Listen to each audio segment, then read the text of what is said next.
Hello friends, कैसे हैं आप सब।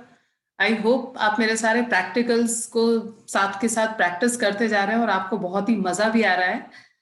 आज चलिए फ्रेंड्स, हम लोग वीकली डिस्कशन में डिस्कस करेंगे कि वाई पाइथन इन 2021। फाइन। कि ऐसा क्या रीज़न है कि इतनी सारी प्रोग्रामिंग लैंग्वेजेस हैं लेकिन फिर भी हम लोग पाइथन को इतनी ज़्यादा इंपॉर्टेंस दे रहे हैं, पाइथन इतनी ज़्यादा पॉपुलर होती जा रही है। इसका क्या रीजन है। हम सिर्फ आज इस चीज की एनालिसिस करेंगे कि ऑन व्हाट बेसिस हम लोग बार बार बोल रहे हैं कि पाइथन आना चाहिए, आपको पाइथन सीखना चाहिए। चलिए आइए इसको हम लोग किसी ठोस चीज के थ्रू ही समझते हैं। तो चलिए फ्रेंड्स, मैंने आपके लिए पहले से ही स्टैक ओवरफ्लो डेवलपर एक साइट है जहां से 2016 से लेकर का अभी तक का मैं आपको डेटा दिखाऊंगी और जिसके थ्रू हम लोग ये समझेंगे कि पाइथन कैसे धीरे धीरे मार्केट को कवर करता जा रहा है, वो दूसरी लैंग्वेजेस से आगे आगे आगे बढ़ता जा रहा है। अगर आप शुरू में देखेंगे, इट इज ऑफ 2016, ये जो सर्वे करा गया था 2016 में करा गया था। तो इसमें जब आप देखेंगे पाइथन का जो रेशियो है दैट इज 24.9% ओनली। फाइन। अगर आप और पीछे पीछे पीछे जाते जाएंगे तो ये धीरे धीरे और कम ही होगा, क्योंकि पहले ये इतनी पॉपुलर नहीं थी, जबकि ये लैंग्वेज 1991 में बनाई गई थी। उसका जो रिलीज हुआ था दैट वाज इन 1991, लेकिन उस समय इस लैंग्वेज ने अपनी पॉपुलैरिटी इतनी गेन नहीं करी थी। लेकिन अगर हम कुछ पिछले सालों के का सर्वे अगर देखें, तो जैसा कि मैंने आपको बताया 2016 में 24.9%। अगर हम इसी को बढ़ा करके 2017 में देखते हैं तो देखिए आप यहाँ पे आप इसका इंक्रीमेंट देख सकते हैं। अब ये 32% हो चुका है। ठीक है।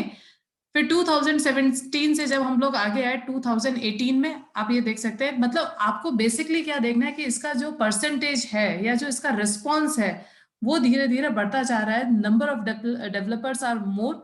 लोग इसको ज्यादा ज्यादा इसको लाइक कर रहे हैं। इसकी जो पॉपुलैरिटी है आप लोग देख सकते हैं, I am using most popular technology. तो अगर पॉपुलैरिटी वाइज देखा जाए तो ये धीरे धीरे अप मार्केट में अपने आप को अपनी पोजीशन बनाया जा रहा है। फाइन। 2018, फिर इसके बाद में 2019। अगर आप 2019 में देखेंगे तो देखिए फ्रेंड्स, इसने कितना जंप कर लिया, 41.7%। फाइन। अगर हम देखेंगे तो हम ये बोलेंगे फर्स्ट 4 लैंग्वेजेस के अंदर पाइथन आपकी आती है। फर्स्ट 4 लैंग्वेज कम नहीं होता है। और अगर हम लास्ट ईयर देखेंगे तो लास्ट ईयर 2020 के अकॉर्डिंग अगर देखेंगे तो इसका अभी भी जो रेशियो है दैट इज 41.6%। तो फ्रेंड्स, अगर आप पाइथन के बारे में देखेंगे तो आपको ये चीज समझ में आएगी कि ये इसने मार्केट में अपनी पॉपुलैरिटी जो है वो होल्ड कर ली है। और यही रीजन है कि आज की डेट में लोग पाइथन करना चाह रहे हैं। अगर जो लोग बेसिक भी शुरुआत करते हैं, पहले जैसे हम लोग C++, जावा ये लैंग्वेजेस यूज में लेकर के हम लोग बेसिक करते थे, लेकिन आज की डेट में अगर हम बेसिक भी कर रहे होते हैं तो हम लोग पाइथन को ही यूज में लेते हैं। इसके क्या एडवांटेजेस हैं ये हम लोग आगे के वीडियोस में देखेंगे। लेकिन ये जानना जरूरी है कि ओवरऑल सर्वे के बेसिस में हमें 2021 में पाइथन क्यों करनी चाहिए। एक तो मैंने आपको ये सारा सर्वे दिखाया, प्लस मैं इसी चीज को थोड़ा सा और हाईलाइट करूंगी कि अगर हम यहाँ पे वर्क के कैटेगरी में और सैलरी के पॉइंट ऑफ व्यू से जाकर के देखें, ठीक है, सैलरी के पॉइंट ऑफ व्यू से जाकर के देखेंगे तो आप लोग देखेंगे कि यहाँ पे अलग अलग पोजीशंस दे रखी हैं, अलग अलग डेजिग्नेशंस दे रखी हैं for different types of jobs. जैसे कि सबसे हाईएस्ट सैलरी लेने वाला जो पर्सन है दैट इज इंजीनियरिंग मैनेजर। ऐसे ही अगले सेकंड लेवल पे है engineer site reliability, then developer ops specialist, engineer data, और उसके बाद में अगर आप लोग देखेंगे friends, this is data scientist और मशीन लर्निंग स्पेशलिस्ट। फाइन।